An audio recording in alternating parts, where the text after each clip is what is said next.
अस्सलामु अलैकुम dear viewers.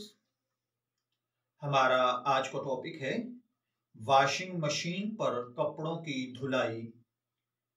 यहाँ एक सवाल पैदा होता है कि अगर वॉशिंग मशीन में कपड़े धोए जाएं तो क्या वो पाक हो जाते हैं या नहीं, या अगर कहीं कपड़े धोने के लिए दिए गए और वहां पर मुस्लिम और गैर मुस्लिम दोनों के कपड़े मशीन पर मुश्तरका तौर पर धोए जाते हैं तो क्या ये कपड़े पाक हो जाते हैं या नहीं। अक्सर वो कपड़े गैर मुस्लिमों के होते हैं और मुसलमानों के कपड़े कम होते हैं। क्या कंपनीज में ऐसे धुले हुए कपड़े पढ़कर नमाज पढ़ना जायज है या नहीं।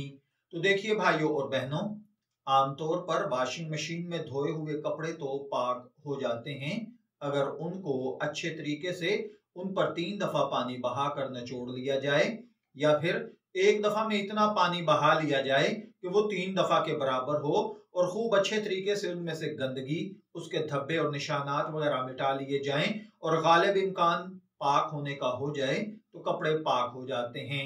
अलबत्ता गैर मुस्लिमों के कपड़े धोने से कपड़ों को कुछ नहीं होता है। आप जब कपड़े धो लें, इनको 3 बार पानी में नथार लिया जाए और इनको खूब पानी बहाकर जब पाक कर लिया जाए तो भी कपड़े पाक हो जाते हैं। कपड़ों में मुस्लिम गैर मुस्लिम की कोई तमीज नहीं होती।